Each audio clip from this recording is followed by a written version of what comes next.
Africa CDC, Dr. John Kengasong.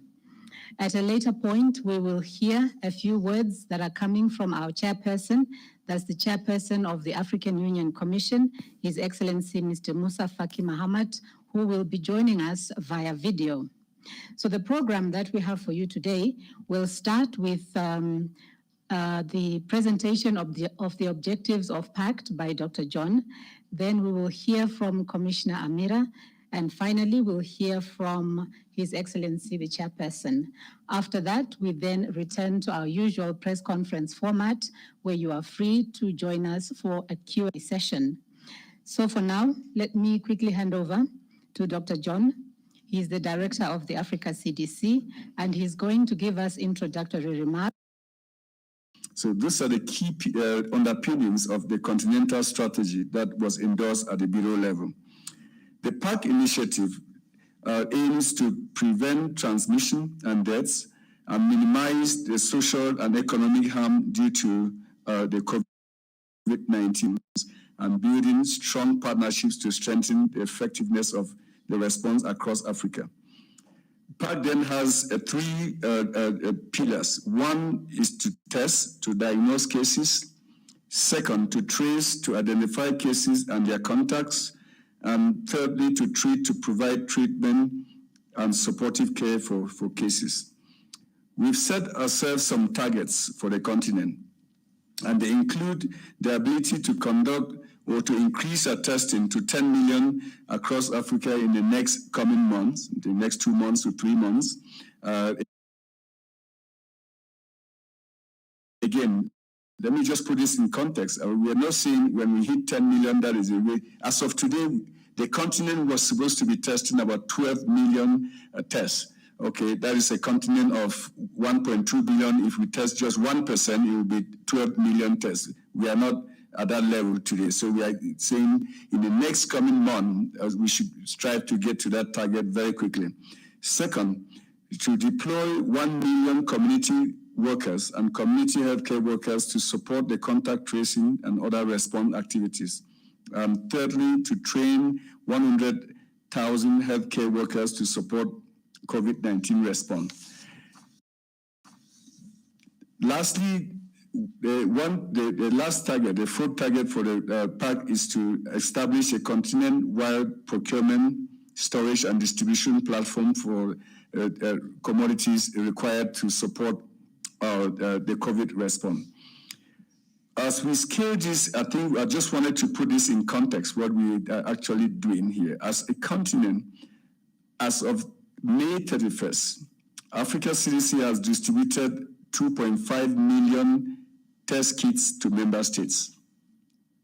Initially, when PAC was launched by the Excellency Musa Faki Mohammed a few weeks ago, the continent's testing ability or numbers were around 450,000. So we've really increased collectively to get that number up. As we speak today, the continent has tested or conducted 3.4 million tests. That gives us our per million total at 1,700.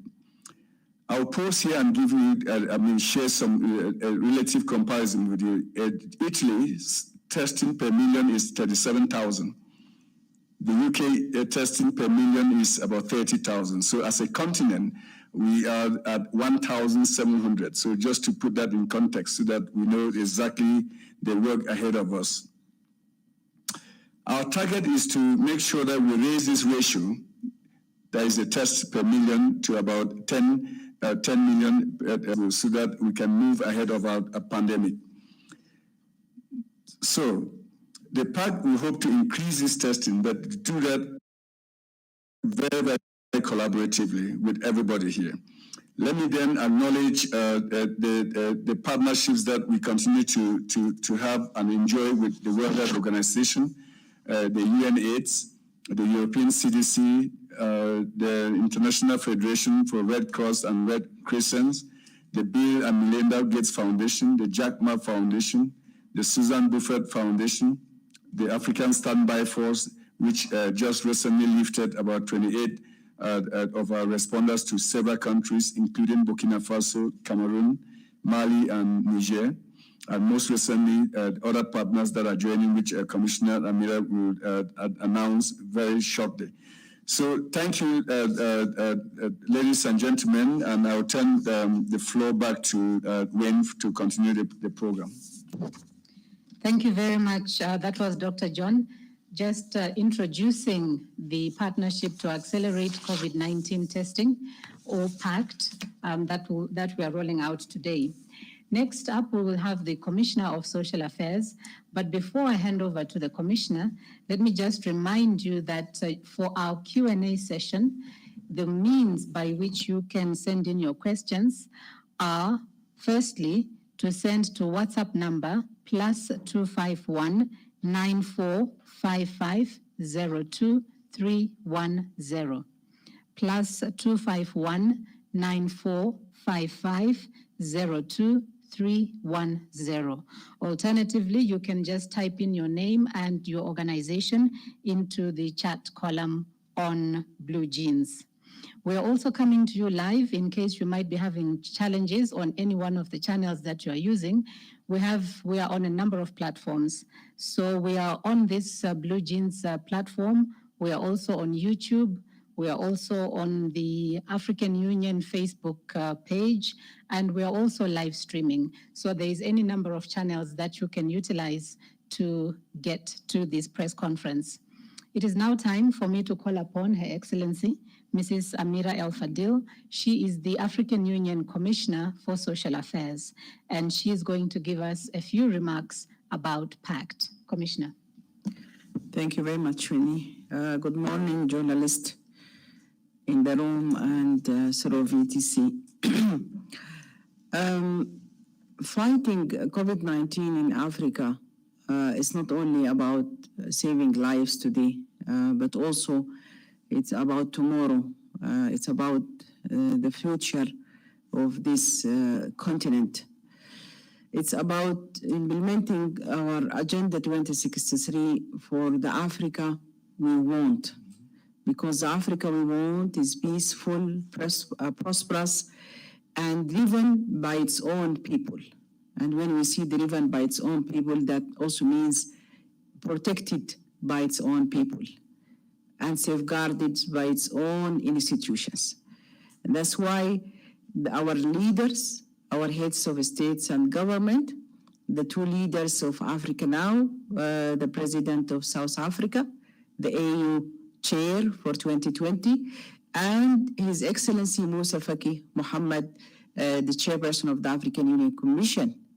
They led this fight, and they led it on behalf of the heads of states and governments of Africa, as being endorsed by the Bureau of the Assembly. So they are leading this fight to make sure that our aspirations for the Agenda 2063, for the Africa we want, is clearly and strongly implemented by strengthening our technical institution for fighting epidemics and pandemics and endemics in Africa, which is Africa Center for Disease Control and Prevention, known to all of you as Africa CDC. So my first point is to appreciate this leadership and the support we are getting from our leaders to go ahead with the implementation of our joint continental strategy on COVID-19, which has just been mentioned by the Director of Africa CDC, Dr. John. My second point in this briefing is to say that while we are implementing Agenda 2063, which is fully aligned by Sustainable Development Goals 2030, we are also implementing our catalytic framework, which is also led by the African Union Commission, the catalytic framework on ending HIV, TB, and eliminating of malaria. And from this division that's responsible and leading on the implementation of the catalytic framework, ATM, Africa CDC was born in the beginning. So we are on top of the implementation of the policies we have. And now we have our continental strategy, which is adopted by the emergency meeting of the Ministers of Health and later endorsed by the Bureau of the Assembly. And we have the structure that's following up on this implementation, whether the Ministerial Coordinating Committee that includes the ATREX and includes also NEPAD, plus having technical levies. I'm sure Dr. John shared with you in the previous media briefings the information about the technical task force that's leading the implementation on the technical level, and which includes representatives from all over Africa.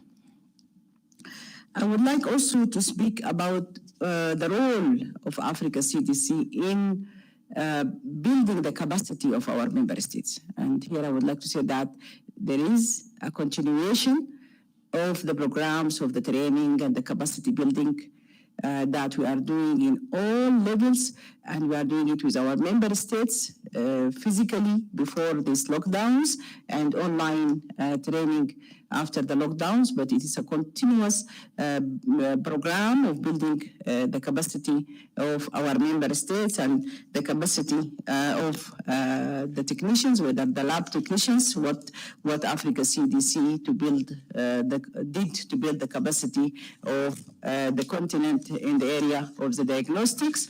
We started with 2 countries have the capacity to diagnose coronavirus. We ended up with, if I'm correct, 48 or more member states. They have the capability to diagnose COVID-19, and this is very important when we speak about testing. And PACT initiative is about testing. So we cannot roll out this initiative, the chairperson's initiative, without making sure that we have the capacity in our member states to test, to do the testing. So I appreciate very much the role of Africa CDC and the partners and the leading partner, WHO, in building this capacity in our member states, because it's not only about COVID-19, but it's also about the future of building the capacity of our health systems and health institutions in Africa. So it is a crisis for us. It's a global crisis, this pandemic, but also it's an opportunity to accelerate our efforts in building the capacity of our health institution in the continent and building the systems, the health systems in our continent.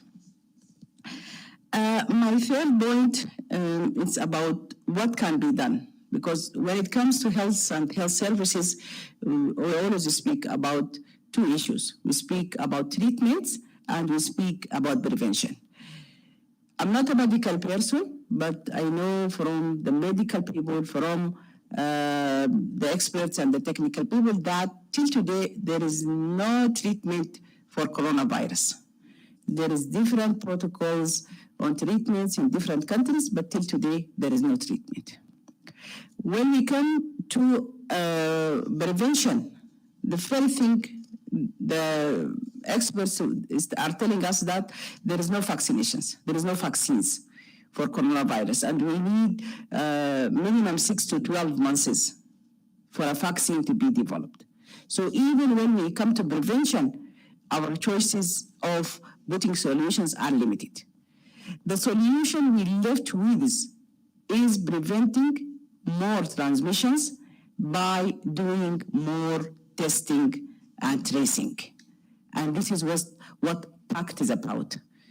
PACT is a partnership to accelerate COVID-19 testing in Africa. By testing, by helping and supporting our member states to do more testing, to trace, to identify the infected persons, and to isolate them. By doing this more testing, we will be able to control the virus, and we will be able to minimize the number of the transmissions.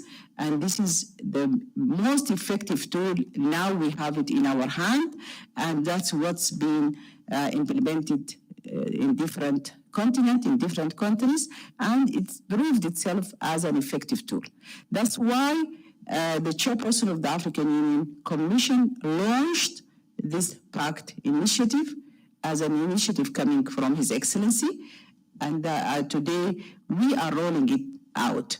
That's why we think that the 10 million target set by Africa CDC is not our limit. It is just what we are planning to do within our capacity, within the timelines that's been mentioned by Dr. John. But our expectations that member states will do even more.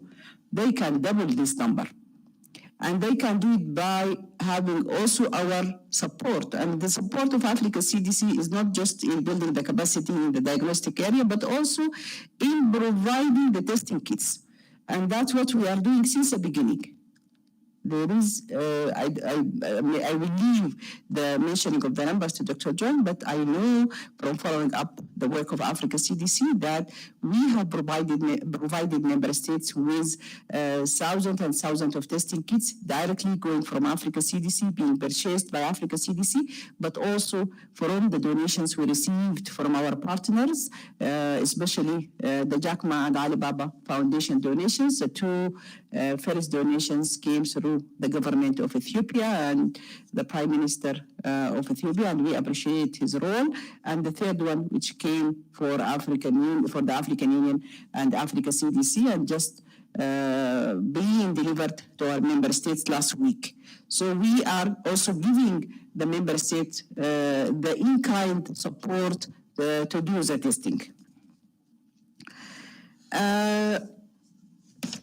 My last point, it will be on partnerships, and John also mentioned many of the partners, and I can say that we have too many partners to be counted. John mentioned many of them. I would like to mention a few of them, but still we will have partners that we can ask you just to go to our website because there are too many to be counted. But the support we are getting also is not just from the partners. There is an internal support from the Commission itself in terms of financial resources and budgets. From the budget of the Commission, member states, they decided to allocate $25 billion for Africa CDC for the fight of coronavirus. We have also established the anti-COVID-19 response fund. We elected the chair and the vice chair, and we have pledges made by our member states. We have money being transferred in the two accounts of this fund, and this fund is going to be used by Africa CDC also for the support of our member states. So we are getting the support from the Commission itself, from the member states, but also from the private sector in Africa. And also here, allow me to appreciate the partnership we have with the private sector in the continent. We have 5 special envoys that working with us, working on in the area of having economic stimulus packages for our member states, because we know that this impact of coronavirus is not only on the health sector, but it's on the economic sector, on the losing of jobs, in shortage of food. So it's affecting all the elements of our life. And that's why the 5 special envoys, they are working with the international monetary institutions, IMF and World Bank, G20. They are working on having a debt relief for our member states in Africa, especially the poor countries. They are working on having a moratorium on paying the interest and having more loans and more funds to our member states to make sure that our economies will not be hardly hit by this COVID-19. But also I would like to appreciate the partnership we have with the private sector in the area of providing Africa with medical supplies. Just like yesterday, in a joint ministerial meeting between the Ministers of Health and the Ministers of Finance, and in the presence of the 5 special envoys, plus our chairperson of the African Union Commission, who gave the opening remarks in the meeting yesterday, we have endorsed and launched the platform for medical supplies, and this platform for medical supplies is also chaired by a man from the private sector, Mr. Strife Masewa. He has been appointed by the chairperson of the African Union, President Ramaphosa, and yesterday he presented the proposal, which was endorsed by the ministerial meeting. This platform is available to all member states. They can go, there is an application, the member state, they can go and they can order what they want to buy. The platform chaired by Strife Masewa already spoke to the manufacturers in different parts of the world, and they have projection of the needs of the member states. This is a very big step forward, and we are doing it, and we are expecting it to support and to help our member states, because when we imagine that member states that will go on bilateral level to look for manufacturers and to buy, how many brokers in the middle, the time they need, the financial constraints. But by this platform, we are giving them solutions. Even for the financial side, we are putting solutions. In conclusion, I would like to appreciate very much all of our partners. I mentioned WHO, but there is many partners from the United Nations agencies, from international organizations, from foundations in different parts of the world. But also I would like to hear, because we are talking today about PACT, it's about testing, tracing, and treatment initiative. I would like to mention the MasterCard Foundation and appreciate very much their support. MasterCard Foundation is supporting Africa CDC with $39+ million for this PACT initiative. I would like also to commend and to appreciate the government of Canada for the $2.5 million also for PACT initiative. The government of Spain also, they are giving $2.7 million for PACT. I've just mentioned these three partners because the money and the donations coming from them, it is mainly for PACT initiative. But we have too many partners to be counted. As I said, all of them, they are supporting financially, they are supporting technically, and they are supporting us in implementing the joint continental strategy on COVID-19. My appreciation again to the leadership we have here on the level of the African Union, and also to our partners who are supporting us and supporting Africa, and they are supporting us to make sure that Africa will be least affected by COVID-19, whether in the health sector or in the areas of the socio-economic impacts. I would like to thank all of you, to appreciate my last sentence is to be to appreciate Africa CDC staff, to appreciate Dr. John, Dr. Ahmad, Benjamin, and all the leaders of this very important institution. Thank you very much. Thank you very much, Bill, the Commissioner of Social Affairs right here at the African Union. Now, the Commissioner mentioned that the PACT program is being championed by the chairperson of the African Union Commission, His Excellency Musa Faki Mahamat, and we have him on video to give you a few words.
Colleagues, we'll be with you just now. Just give us a few seconds, please.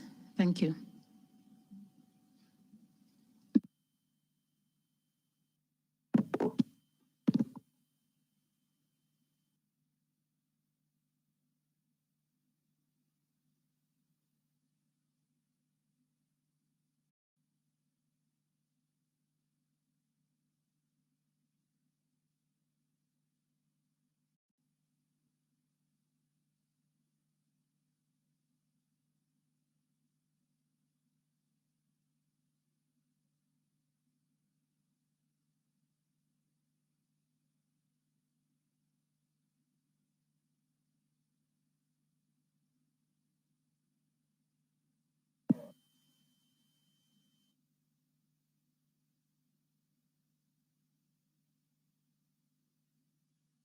Response. We have set 4 goals for PACT. 1. Expand testing for COVID-19 by 20 million tests per month. 2. Continue training health workers on the continent. 3. To establish a platform for procurement at Africa CDC. And 4, to deploy 1 million community workers to trace the contacts of all confirmed cases. That is also key to ensure that we are able to conduct our economies in a safe manner. That is a vital component of the continental response as we respond to the COVID-19 pandemic as well.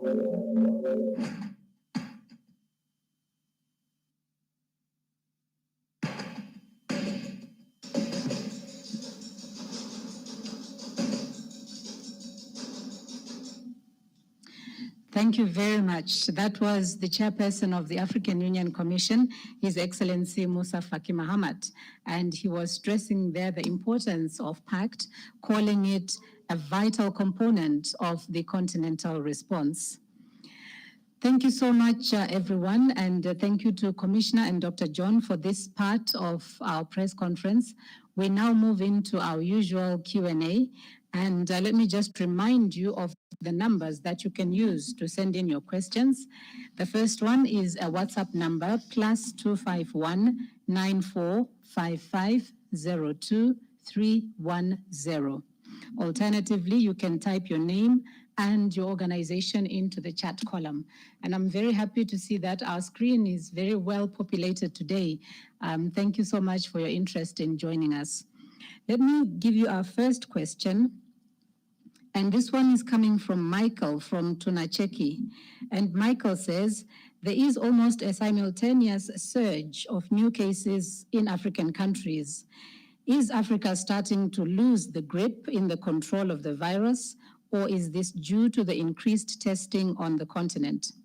Secondly, Michael says, also explain why hydroxychloroquine is being discontinued as a viable treatment in some African countries, and should all of Africa stop using that treatment? Dr. John. So, thank you, Michael, for that very good question. We had, in several instances in this same press conference, warned that our situation will likely get worse before it gets better. And we started up early. The continent has been organized in an extraordinary manner, as Commissioner Amira mentioned, with the highest leadership of the continent engaged, the presidents at the bureau level, and several committees of ministers of health, ministers of finances, and ministers of transport, and then the task force, which some of you are part of it.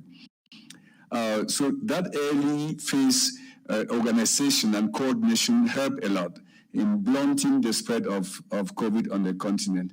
as we begin to relax some of the lockdown measures, which is part of balancing between saving lives and saving the economy, we expect to see that numbers will increase.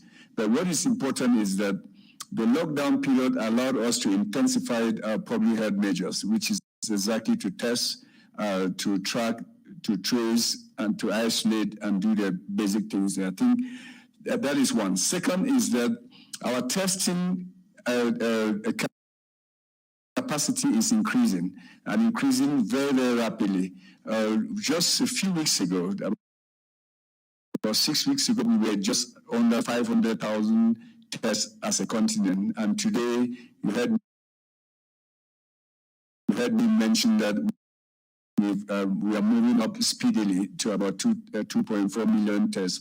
As we increase our testing, we expect to see more cases there, which is a good thing. You see more cases, and then you find that you isolate them, and then do the contact tracing.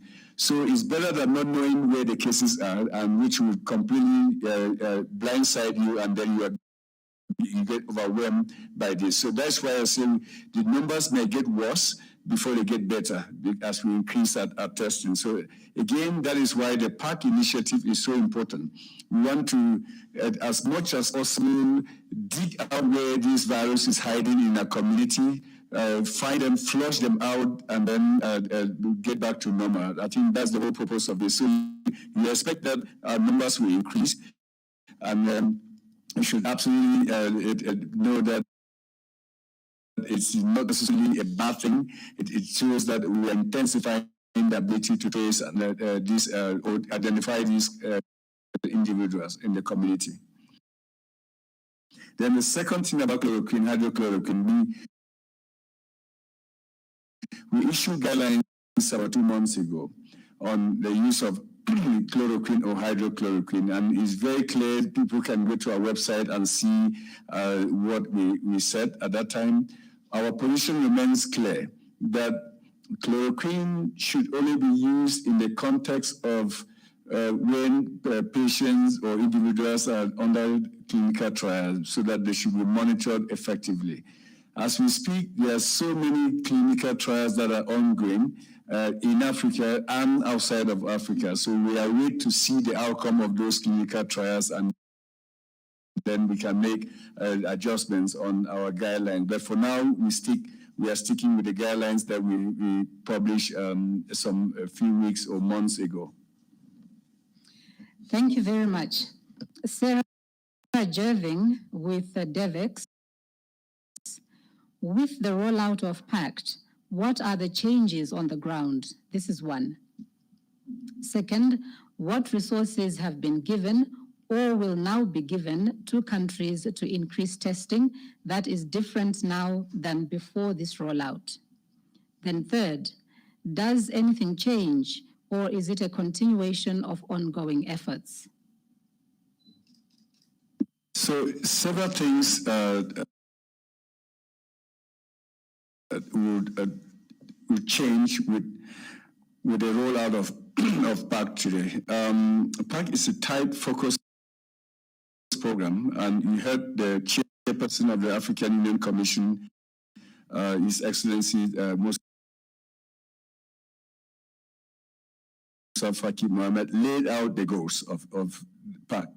And let me just repeat some of the things that he said. Number one goal, as he indicated, was that we needed to increase our testing very quickly to about 10 to 20 million tests. That way we move ahead of the curve. So this is a call to action, which means we have to rally everybody. It's not just what Africa CDC will do, but all the partners on the continent and donors have to support this both at country level and at the continental level. So that is going to change.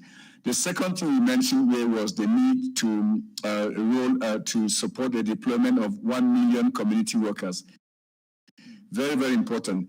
If you test, you must trace the contacts. Otherwise, the testing doesn't make sense. So I think the chairperson's order to us and launch of that initiative is very, very important for us. I think as we speak, South Africa is using about 28,000 community workers to support this, and it's a call to action that the chairperson is giving us. So that will change. We'll see that with your support and other partners will roll this out. The third thing the chairperson mentioned was the platform. This is going to be a game changer. The platform that Commissioner Mirad expanded on is important. Let me just come back to that for 1 second. It is going to be an electronic platform where a country can actually go on and then you pull stuff that you need into a basket and you arrange with the Exim Bank and others for payment. It will do two things. One, you don't need to go search the market anymore because we have searched that market for you and accumulated and secured those products. Second is that the price has been agreed on and determined. So at a very, very competitive prices that we don't believe that if you go out of that platform, you'll find a similar price in there. And if you find similar pricing, then you go elsewhere and you get them there. But it is an opportunity to unlock the supply chain management for the commodities that we need to fight COVID-19. What that platform has done for the testing is that it has secured about 15 million tests per month for the next 6 months. So I think the issue of access to tests and availability is it will begin to be eased out. Fourthly, is that about five countries already are going to be using that platform as it was announced yesterday to start testing the platform. So the part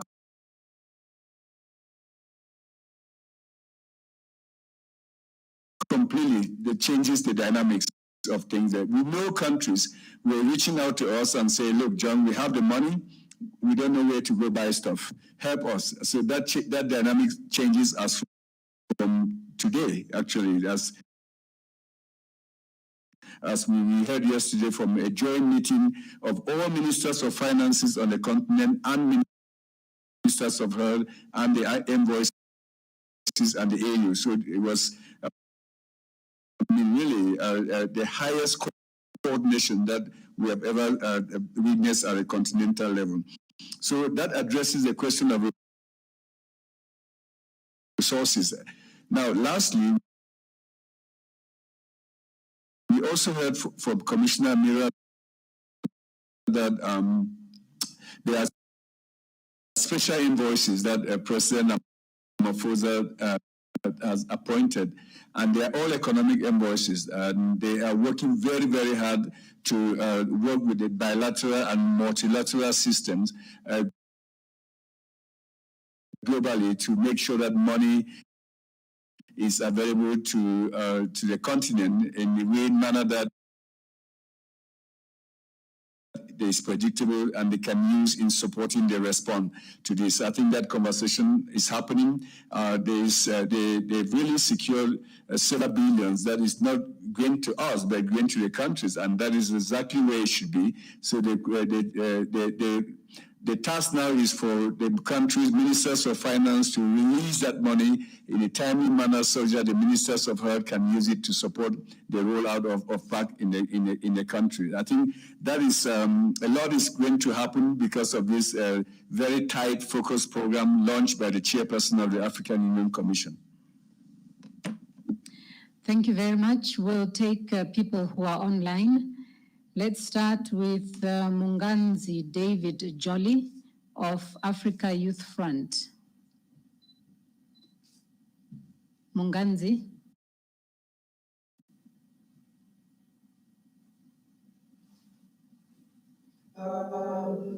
Yes, hello, thank you very much. I say I'm Munganzi David Jolly from Africa Youth Front, and I have a question. I have 3 questions. And the first one was young people would like to help in delivering acts. What is one of the priority areas Africa CDC would need our contribution. And given that Africa has the youngest population, this would be very important for us to contribute. And the second question is, the plan is to just 10 million, but only train 100,000 health workers. Is this sufficient for our continent, over 1.3 billion people? And the last question is, to ensure no one is left behind, how will PAC reach conflict hotspots and areas with insecurities? Thank you very much. Thank you, Munganzi. Commissioner. Thank you very much, and you are giving me the opportunity to appreciate our young Africans and to appreciate the initiative, the Youth Front Against COVID-19, which was launched jointly between us in the Social Affairs and Africa CDC, and this special youth envoy joined this course of volunteers.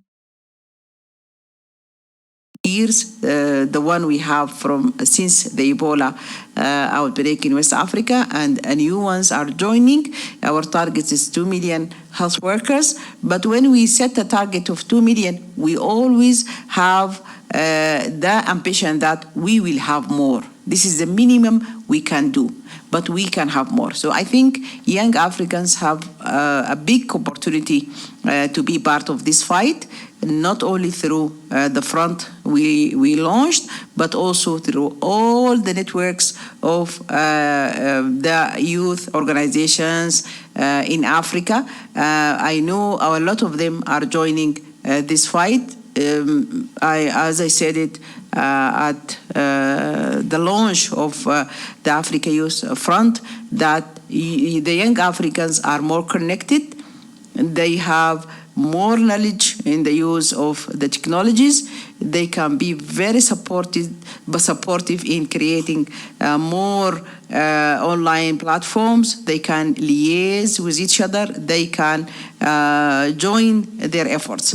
So there is a big opportunity, and I appreciate the front initiative, but also we can have more areas of cooperation for the fight against COVID-19, because the future is for you.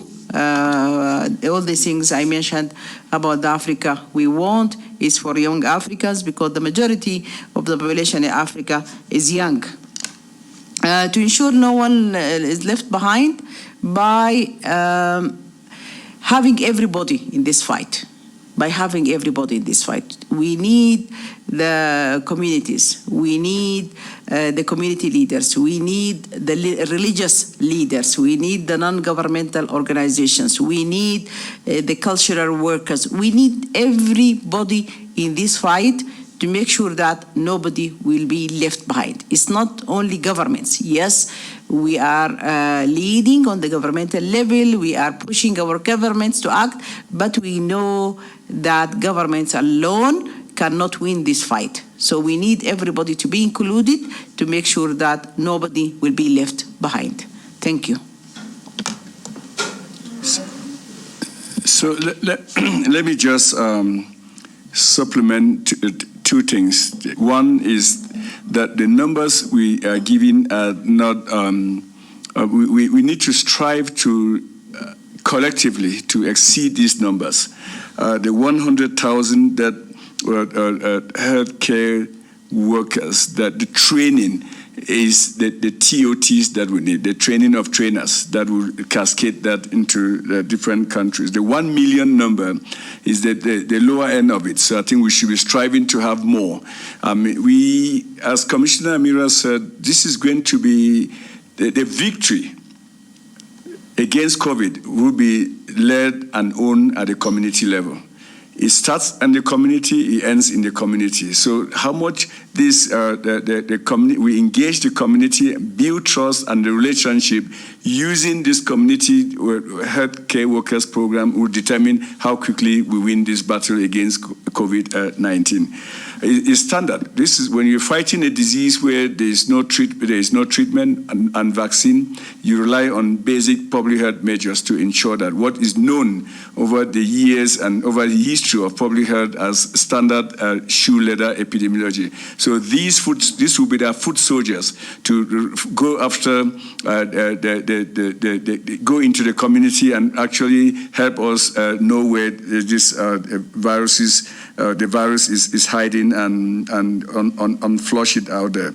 We must beat this beast to come to normal. Absolutely, no doubt about it. And the way we do this is, of course, Africa CDC and the Commission and WHO. We don't have all the answers, but we know that collectively we will find the answers and we'll learn as we go. This is a new virus.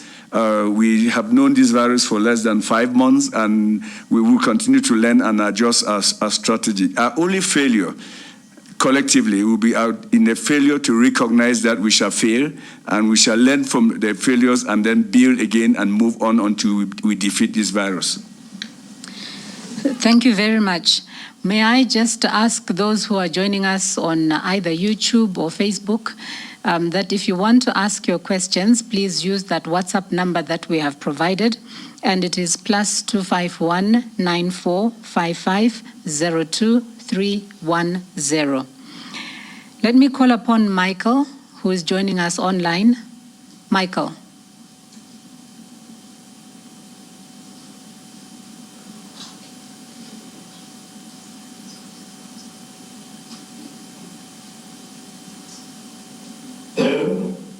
Hello, Michael. Please go ahead. Yes, can you hear me? We can hear you very well. My question was, will PET leverage the extensive experience that Africa has in managing other infectious diseases, HIV, TB, etc., to their strategy for this project? Dr. John?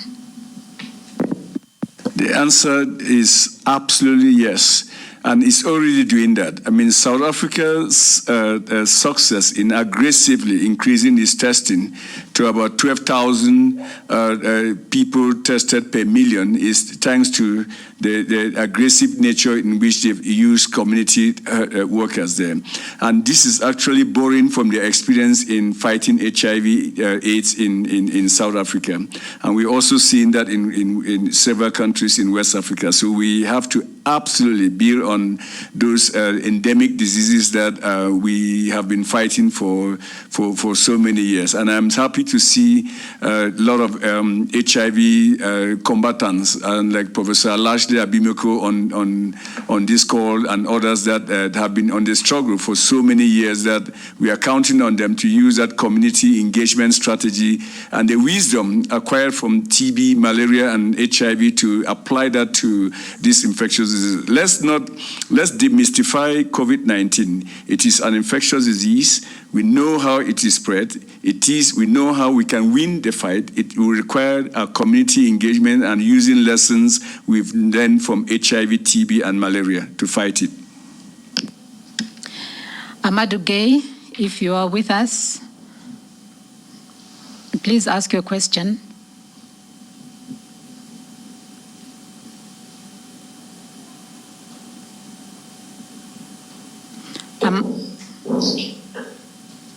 Hi, good morning, everyone. I'm Amadou Gay, and I'm actually working for the industry. We are a manufacturer of laboratory tests. I wanted to ask, what is the serology test in the antibody and antigen test will be used for in this PACT initiative? Especially when we know that molecular testing will not always be available in every Africa setting. So that is a good question, and let me answer that question in 3 parts. One is that, again, this is a new virus. I know I'm repeating myself, but I need to remind everyone that, which means, what does this mean? It means we'll continue to learn how to develop technology that will be adapted to the response. And we also saw this in HIV. Again, our HIV combatants are on this call, and they know that technology for diagnosis of HIV has evolved over time. So we expect that the diagnostics for COVID-19 will continue to evolve. With respect to serology, we will be issuing guidelines on how to use serologic tests to enhance our ability to understand this virus absolutely next week with Africa CDC guidelines, and I'm sure WHO will also issue some guidelines, but colleagues have been working together as a continent to issue those guidelines, and they will help address some of these, provide clarity to countries as to how to use serology and complement the molecular testing, the PCR, which you indicated. The other good news that I really like to share here is that there are at least 4 countries now that are taking on themselves to begin to manufacture locally.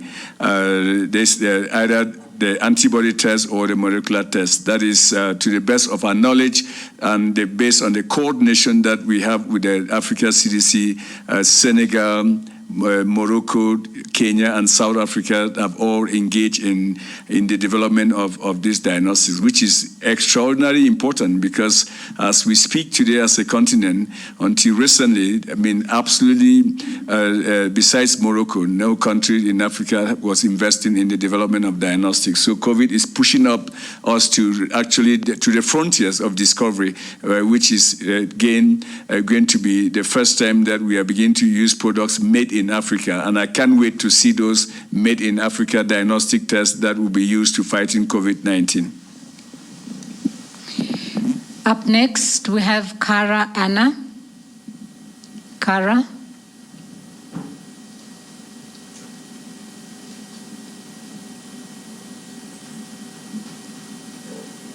Can you hear me okay? Yes, we can hear you well. Please go ahead.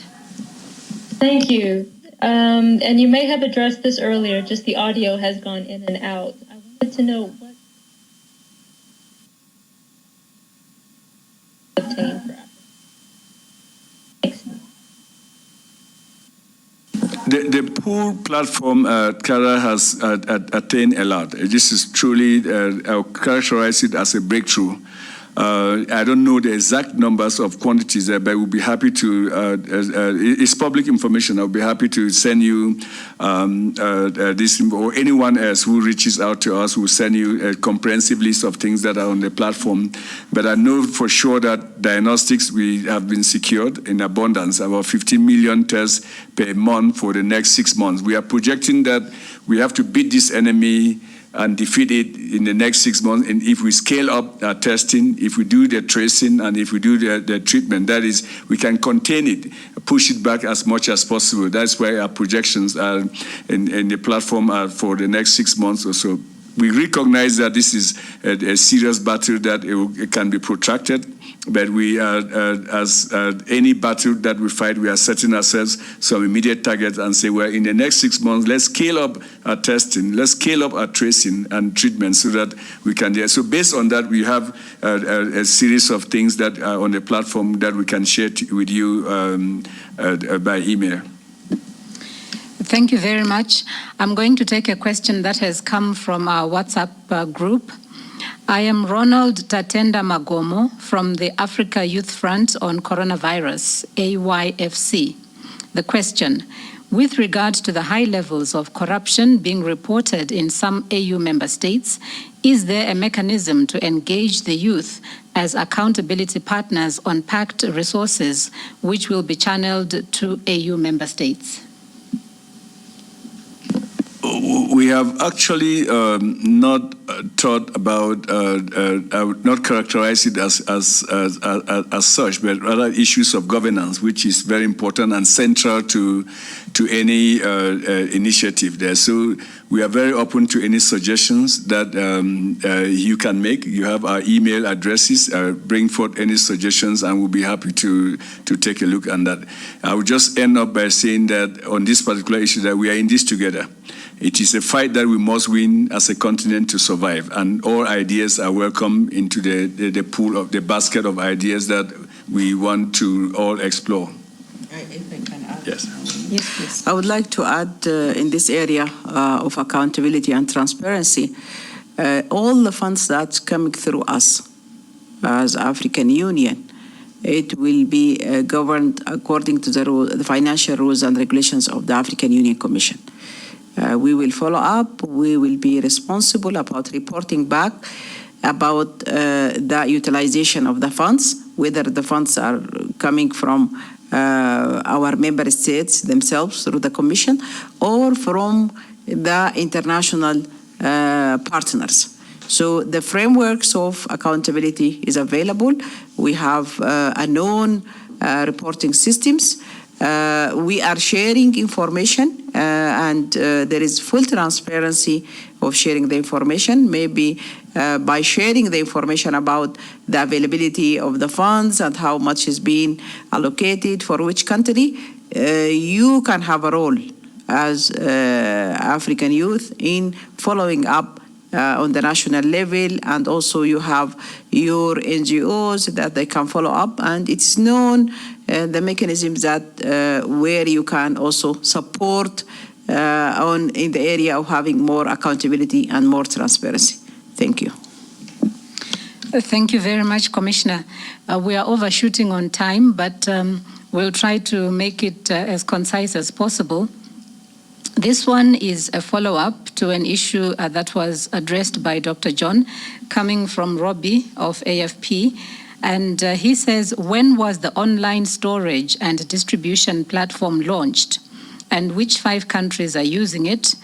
When will it scale up? And Dr. John, did you say that it had secured 15 million tests per month for the next 6 months? Yes, the 50 million test is valid. Just so let me be very clear about this. So the platform was presented yesterday to the combined meeting of ministers of finance across the entire continent, ministers of health, the African Union Commission, and the special envoys there, and which were named by President Ramaphosa. It is here that maybe I should break and recognize and amplify what Commissioner Amira said, that one of the envoys, a prominent African business person, Strive Masiwa, is leading this effort to establish the platform as his own contribution and as a special envoy to appointed by President Ramaphosa. So that is step one. Step two is that the launch of the platform itself will be made by the President of the African Union, President Ramaphosa, in the coming weeks. The official launch will be, and that is what we are sharing with you the whole process in the spirit of being totally transparent with what is going on. The 5 countries I mentioned are countries that will go in there and use that as a test case to see what how the platform works. And I think again, still in the spirit of testing a system that has been put in place, and hopefully by next week, when it's officially launched by the President of the African Union, President Ramaphosa, I think you have it will be 11th of May, I think. 11th of June. Yeah, on the 11th of Commissioner Mira says 11th of June, I think is where the launch itself will be. So I wanted to provide that clarity to you all.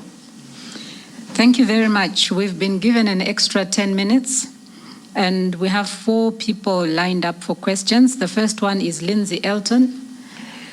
Lindsay, please, if you can hear us, go with your question.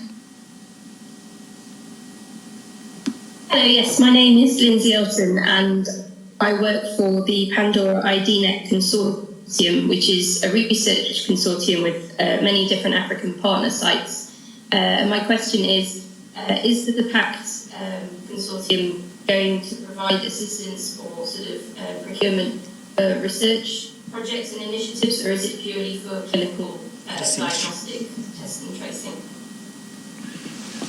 So Pandora is a key partner, and I'm sure that you are participating as part of the African Task Force for Coronavirus Preparedness and Response, abbreviated AFCOD, which meets every Tuesday at 4 p.m. We strongly encourage Africans with the right expertise to be affiliated with this. This is a task force for all of us.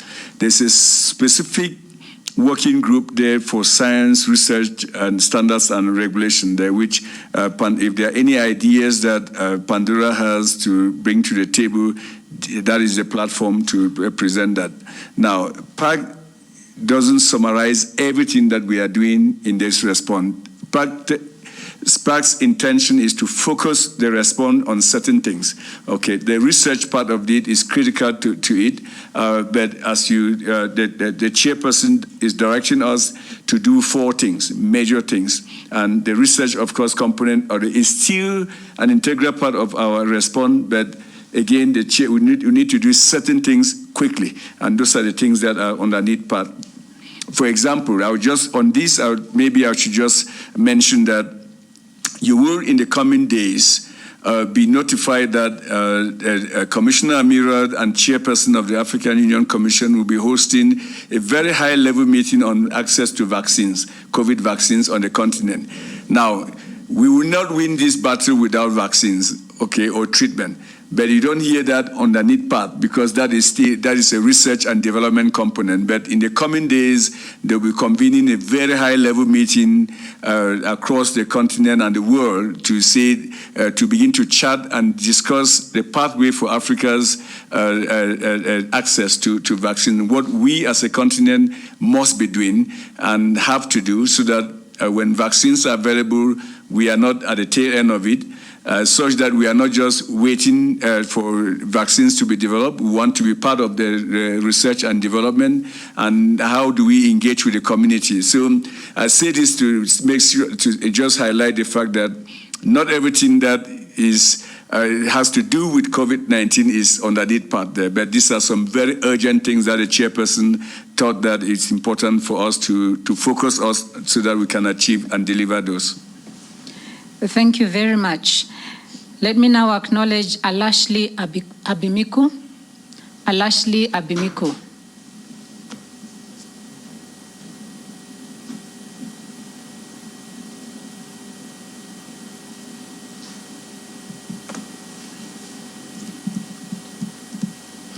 I could see the name a few minutes ago, but I don't see it anymore.